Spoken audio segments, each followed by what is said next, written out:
you're still here.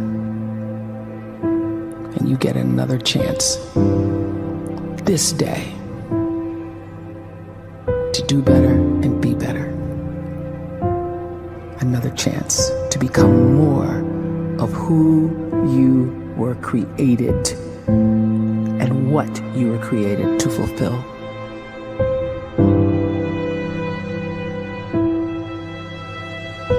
Everyone in the world is capable of living outside the role or beyond the roles that they place themselves in, no matter what it is. You're not just a dad, you're not just a banker, you're not just a brother or a son or a convict. It doesn't matter. Like, everyone is bigger, much bigger, infinitely bigger than the roles they place themselves in, and is capable of reaching potential greater than anything they could imagine.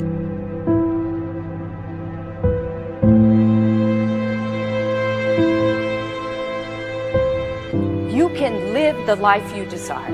It's right there in front of you. But in order to achieve it, you must first see it, then believe it, and then you must graciously ask and train your brain to help you execute your vision.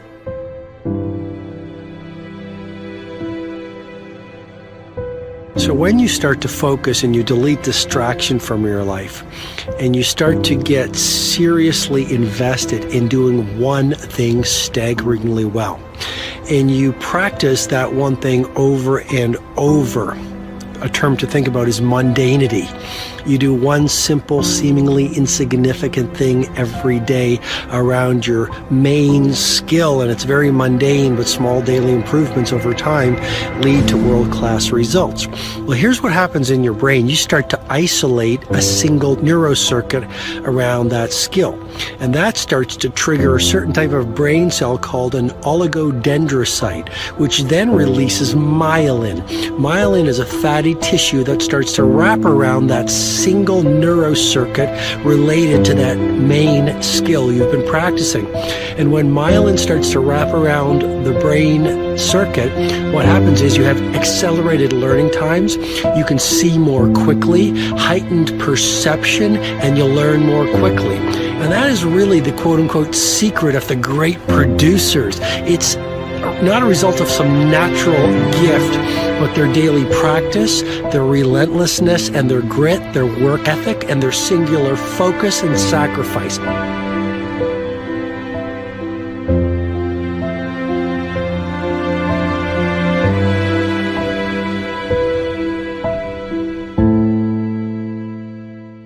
A great life is built not by revolution. A great life is built by evolution. Small and steady wins the race. What you do every day is far more important than what you do once every decade. I want you to really think about that idea. What you do every day is simply your life in miniature. And as you live every single day, so you're crafting your life. What you do over the next hours is really building your future. And if you can just get every single pocket of 24 hours right as best as we humanly can, the rest of our life is going to take care of itself. So small wins matter. The scripture says we will eat the fruit of our words. You are planting seeds when you talk. At some point, you're going to eat that fruit. My challenge is make sure you're planting the right kind of seeds. If you want apples, you have to sow apple seeds. If you want oranges, you can't plant cactus seeds, poison ivy seeds, mushroom seeds. You're going to reap fruit from the exact seeds that you've been sowing. In other words, you can't talk negative and expect to live a positive life. You can't talk defeat and expect to have victory. You can't talk lack, not enough, can't afford it, never get ahead, and expect to have abundance. If you have a poor mouth, you're going to have a poor life. If you don't like what you're seeing, start sowing some different seeds.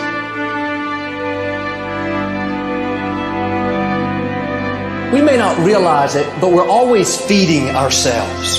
What we watch, listen to, the people we're around, the thoughts we're dwelling on, that's feeding our inner man. If you go to lunch with people that talk bad about the boss, make fun of a coworker, put down a friend. They're feeding you gossip, feeding you jealousy, feeding you disrespect. Here's the key.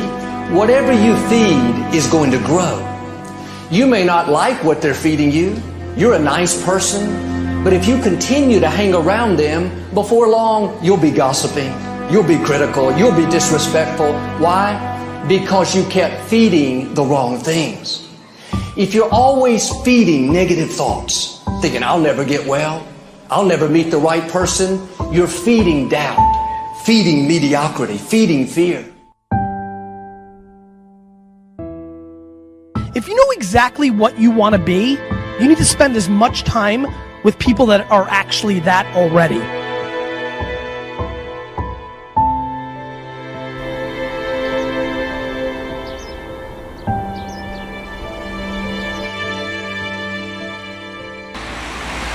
cannot let a fear of failure, or a fear of comparison, or a fear of judgment stop you from doing what's going to make you great. You cannot succeed without this risk of failure. You cannot have a voice without the risk of criticism. And you cannot love without the risk of loss. You must go out and you must take these risks.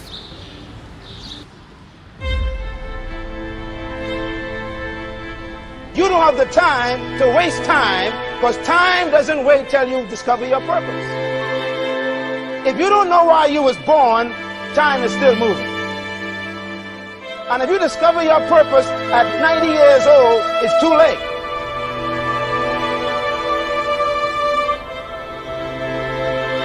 You don't know how young you are. What if you die in 2 years? You're pretty old right now. You got 2 years left. And if you're 50 years old and you're feeling discouraged, well, remember the advice about planting a tree. When's the best time to plant a tree? 20 years ago or today? So if you're 50 and you feel like life left you behind, well, get started right now. Better late than never. Better late than never. Don't think about time and age so much. It gets people distracted. When the whole world's distracted, you be focused.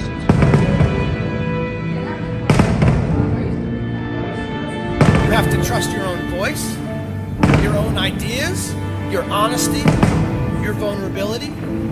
Through this, you will find your way. You do not have to be fearless. Just don't let fear stop you. Live like this as best you can, and I guarantee you will look back on a life well lived. You are capable of greatness in your profession, and more importantly, in your quality of self. Stay hungry. Stay young at heart. Take those risks. You are going to change the world around you in big ways and in small.